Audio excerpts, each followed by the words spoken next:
അനുഗ്രഹിക്കപ്പെട്ട നല്ല സമയത്തിനായി ഞാൻ ദൈവത്തെ സ്തുതിക്കുന്നു, സ്തോത്രം ചെയ്യുന്നു. ദൈവവചനം ശ്രവിച്ചുകൊണ്ടിരിക്കുന്ന എല്ലാ ദൈവമക്കൾക്കും വീണ്ടും വരാമെന്ന് അരുളിച്ചെയ്തവനായ കർത്താവായ യേശു ക്രിസ്തുവിൻ്റെ ധന്യനാമത്തിൽ ഞാൻ എൻ്റെ സ്നേഹവന്ദനം അറിയിക്കുന്നു. ഇന്നത്തെ അല്പസമയത്തെ ചിന്തയ്ക്കായി രൂത്തിൻ്റെ പുസ്തകം 2-ാം അധ്യായം 12-ാം വാക്യം നമുക്ക് വായിക്കാം. നിന്റെ പ്രവൃത്തിക്ക് യഹോവ പകരം നൽകട്ടെ. ഇസ്രയേലിൻ്റെ ദൈവമായ യഹോവയുടെ ചിറകിൻ കീഴെ ആശ്രയിച്ചു വന്നിരിക്കുന്ന നിനക്ക് അവൻ പൂർണ്ണ പ്രതിഫലം തരുമാറാകട്ടെ എന്ന് ഉത്തരം പറഞ്ഞു. അനുഗ്രഹിക്കപ്പെട്ട ഒരു വേദവാക്യമാണ് നാം കേട്ടത്. യഹോവയുടെ ചിറകിൻ കീഴെ ആശ്രയിച്ചു വന്ന മോവാബ്യ സ്ത്രീയും നവോമിയുടെ മരുമകളുമായ രൂത്തിനോട് ബോവസ് പറയുന്ന വാക്കുകളാണ് നാം കേട്ടത്. യെരിഹോ കോട്ട രാത്രികാലങ്ങളിൽ അടച്ച് സൂക്ഷിച്ചിരുന്നു. കോട്ടയ്ക്കുള്ളിൽ പുറത്തുനിന്ന് ആര് വന്നാലും കണ്ടുപിടിക്കത്തക്കവണ്ണം ഇൻ്റലിജൻസ് വർക്ക് നല്ല രീതിയിൽ നടത്തുന്നുണ്ടായിരുന്നു. ഈ സമയത്ത് യെരിഹോ കോട്ട നിവാസികൾ ഇസ്രയേൽ മക്കളെ പേടിച്ച് വിറച്ചായിരുന്നു അവിടെ ജീവിച്ചിരുന്നത്. കാരണം ഇസ്രയേൽ മക്കൾ മിസ്രൈമിൽ നിന്നും പുറപ്പെട്ടു വന്ന വിവരങ്ങളും ചെങ്കടൽ വറ്റിച്ചു കളഞ്ഞ് യഹോവ അവർക്ക് ചെങ്കടലിൽ കൂടി പാത ഒരുക്കിയതും സീഹോൻ ഓഗ് എന്ന ശക്തന്മാരായ രാജാക്കന്മാരെ ജയിച്ചതുമായ സംഗതികൾ യെരിഹോ രാജാവ് അറിഞ്ഞിരുന്നു. തന്നെയുമല്ല, ഇസ്രയേൽ മക്കളുടെ അടുത്ത ഇര തങ്ങളാണെന്ന് അവർ തിരിച്ചറിഞ്ഞു. ഈ സമയത്താണ് 2 ഇസ്രയേൽ പുരുഷന്മാർ ദേശം ഒറ്റുനോക്കുവാൻ യോശുവ അയക്കുന്നത്. ഭാഗ്യവശാൽ അവർ ചെന്നു കയറിയത് രാഹാബ് എന്ന സഹോദരിയുടെ വീട്ടിലാണ്. അവർ വേശ്യയായിരുന്നു എന്ന് ബൈബിളിൽ രേഖപ്പെടുത്തിയിട്ടുണ്ട്. എങ്കിലും ജോസിഫസ് എന്ന എഴുത്തുകാരൻ രേഖപ്പെടുത്തിയിരിക്കുന്നത് അവൾ ഒരു സത്രപാലക അഥവാ ഇൻകീപ്പർ ആയിരുന്നു എന്നാണ്. ഇസ്രയേൽ ജനത്തിനു വേണ്ടി ദൈവത്താൽ നിയമിതനായ യോശുവയുടെ വാക്ക് കേട്ട് യെരിഹോ ഒറ്റുനോക്കുവാൻ ചെന്ന 2 പേരുടെ ജീവൻ രക്ഷിക്കുവാൻ യെരിഹോ കോട്ട മതിലിന്മേൽ താമസിക്കുന്ന രാഹാബ് തയ്യാറായി. അവൾ അതിന് തയ്യാറായത് ജനത്തെ സംരക്ഷിക്കുകയും രക്ഷിക്കുകയും ചെയ്ത ഇസ്രയേലിൻ്റെ ദൈവമായ യഹോവയുടെ ജനത്തോടുള്ള കരുണയും കൃപയും അറിഞ്ഞതിനാൽ ആ യഹോവയെ ആരാധിക്കുവാനും അവൻ്റെ ചിറകിൻ കീഴിൽ ആശ്രയിക്കുവാനും അവൾ തീരുമാനം എടുത്തതിനാൽ ആയിരുന്നു. അവൾ യഹോവയെ തിരഞ്ഞെടുക്കുവാനുള്ള കാരണം അവൾ തന്നെ സൂചിപ്പിക്കുന്നുണ്ട്. രാഹാബ് പറയുകയാണ്, നിങ്ങൾ മിസ്രൈമിൽ നിന്നും പുറപ്പെട്ടു വരുമ്പോൾ യഹോവ നിങ്ങൾക്ക് വേണ്ടി ചെങ്കടലിലെ വെള്ളം വറ്റിച്ചതും യോർദാനക്കരെ വെച്ച് നിങ്ങൾ നിർമൂലമാക്കിയ സീഹോൻ ഓഗ് എന്ന 2 അമോര്യ രാജാക്കന്മാരോട് ചെയ്തതും ഞങ്ങൾ കേട്ടപ്പോൾ തന്നെ ഞങ്ങളുടെ ഹൃദയം ഉരുകി. നിങ്ങളുടെ നിമിത്തം എല്ലാവർക്കും ധൈര്യം കെട്ടുപോയി. നിങ്ങളുടെ ദൈവമായ യഹോവ തന്നെ മീതെ സ്വർഗത്തിലും താഴെ ഭൂമിയിലും ദൈവമാകുന്നു. അതുകൊണ്ട് ഞങ്ങളെ രക്ഷിക്കുമെന്ന് യഹോവയുടെ നാമത്തിൽ സത്യം ചെയ്ത് ഉറപ്പുള്ള ഒരു ലക്ഷ്യം തരയണമെന്ന് പറഞ്ഞു. യോശുവ 2-ാം അധ്യായം 10 മുതൽ 13 വരെയുള്ള വാക്യങ്ങളാണ് നാം കേട്ടത്. രൂത്ത് പറഞ്ഞു, നിന്റെ ദൈവം എൻ്റെ ദൈവം. ഇവിടെ ഇതാ രാഹാബ് പറയുകയാണ്, നിങ്ങളുടെ ദൈവമായ യഹോവ തൻ്റെ മീതെ സ്വർഗത്തിലും താഴെ ഭൂമിയിലും ദൈവമാകുന്നു എന്ന്. 2 സഹോദരിമാരും ഒരേ കാര്യമാണ് പറഞ്ഞത്. ഇസ്രയേലിൻ്റെ ദൈവമാണ് സത്യദൈവം എന്നാണ് അവർ പറഞ്ഞത്. 2 സഹോദരിമാരും ഇസ്രയേൽ പൗരതയോട് ബന്ധമില്ലാത്തവരാണ്. എന്നാൽ ഇസ്രയേലിൻ്റെ ദൈവത്തിൻ്റെ ചിറകിൻ കീഴിൽ വിശ്രമിക്കുവാൻ ഈ 2 സഹോദരിമാരും തയ്യാറായി. രാഹാബ് ഇസ്രയേലിൻ്റെ ദൈവത്തിൻ്റെ ചിറകിൻ കീഴിൽ ആശ്രയിച്ചതിനാൽ ഇസ്രയേൽ മക്കൾക്ക് വേണ്ടി യഹോവ യെരിഹോ കോട്ട തകർത്തപ്പോൾ യെരിഹോ നിവാസികളോടുകൂടെ നശിക്കാതിരുന്നു. കാരണം തള്ളക്കോഴിയുടെ ചിറകിൻ കീഴിൽ മുന്നറിയിപ്പുകളെ ഗണ്യമാക്കുന്ന കോഴിക്കുഞ്ഞുങ്ങൾ സുരക്ഷിതരാണ്. തന്നെയുമല്ല, കുഞ്ഞുങ്ങൾക്ക് ആവശ്യമായ ചൂടും ചിറകിൻ കീഴിൽ ലഭിക്കുന്നു. അതുപോലെ യഹോവയുടെ ചിറകിൻ കീഴിൽ ആശ്രയിച്ച രാഹാബ് എന്ന വേശ്യയുടെ അഡ്രസ്സ് ദൈവം മാറ്റി എഴുതി. ഇന്ന് ആ സഹോദരിയെ അറിയപ്പെടുന്നത് യേശു ക്രിസ്തുവിൻ്റെ വലിയമ്മച്ചി എന്ന പേരിലാണ്. മത്തായി എഴുതിയ സുവിശേഷം 1-ാം അധ്യായം 5-ാം വാക്യത്തിൽ നമുക്കിത് വായിക്കുവാൻ സാധിക്കും. സൽമോൻ രാഹാബിൽ ബോവസിനെ ജനിപ്പിച്ചു എന്നാണ് വാക്യം. യേശു ക്രിസ്തുവിൻ്റെ വംശാവലിയാണല്ലോ മത്തായി എഴുതിയ സുവിശേഷം 1-ാം അധ്യായം. ഇനി നമുക്ക് ഇസ്രയേലിൻ്റെ ദൈവത്തിൻ്റെ ചിറകിൻ കീഴിൽ ആശ്രയിച്ചു വന്ന രൂത്തിൻ്റെ കാര്യമെടുത്താൽ അവൾ പറയുകയാണ് നവോമിയോട്, നിന്റെ ദൈവം എൻ്റെ ദൈവം, നീ പോകുന്നിടത്ത് ഞാനും വരും എന്നാണ് അവൾ അമ്മാവിയമ്മയായ നവോമിയോട് പറയുന്നത്. നവോമിയോ ഭർത്താവും 2 മക്കളും മരിച്ചുപോയ തീർത്തും അനാഥയും വിധവയുമാണെന്ന് ഓർക്കണം. ആ സാധു മാതാവിനോട് രൂത്ത് പറയുകയാണ്, നിന്നെ പിരിഞ്ഞ് ഞാൻ പോവുകയില്ല.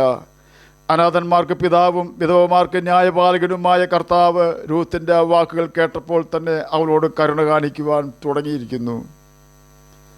നാം കരുണ കാണിച്ചാൽ നമ്മോട് കരുണ കാണിക്കുവാൻ അനേകരെ ദൈവം എഴുന്നേൽപ്പിക്കും.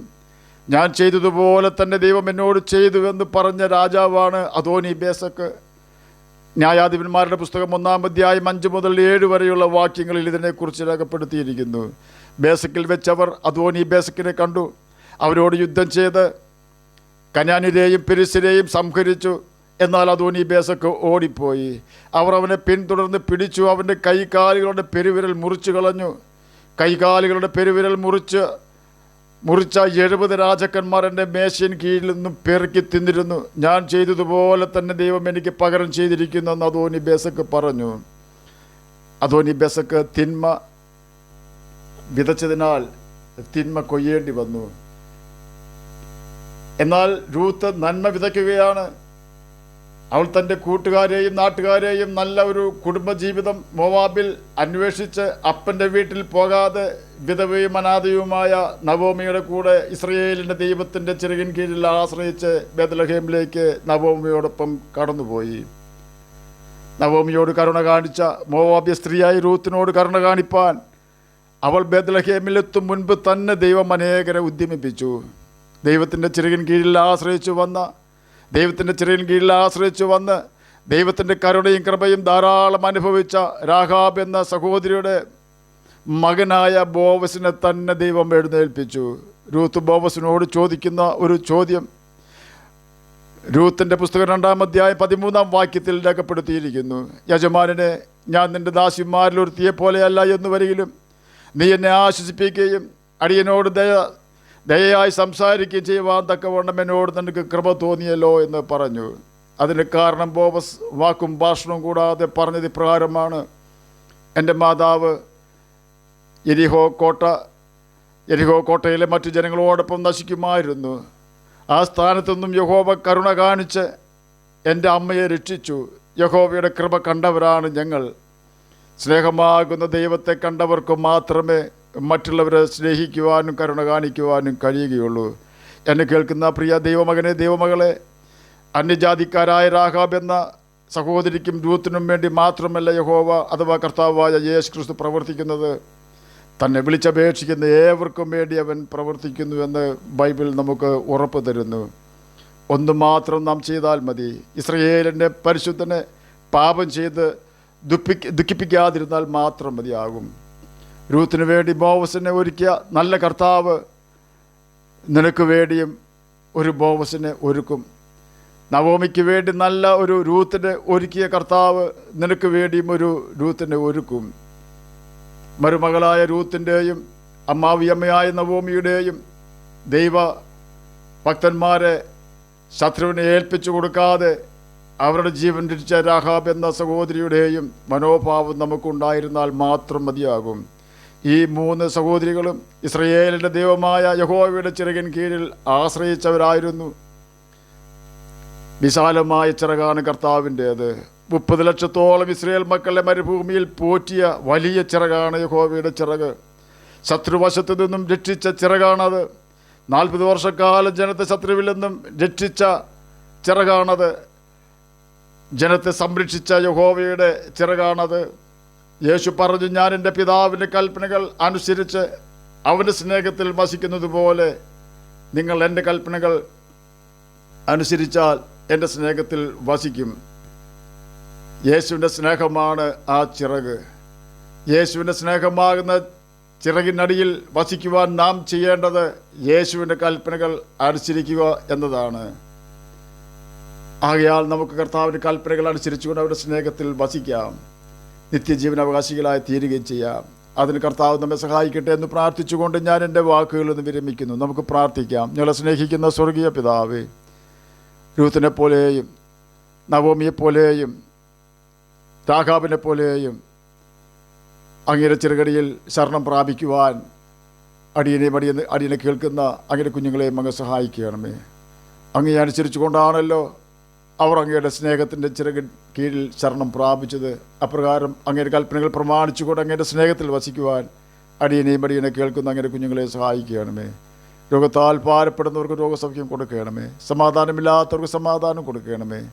പ്രാർത്ഥന കേട്ടതിനായി സ്തോത്രം. യേശുവിൻ്റെ നാമത്തിൽ തന്നെ ആമേൻ. കർത്താവ് എല്ലാവരെയും അനുഗ്രഹിക്കട്ടെ. സ്തോത്രം.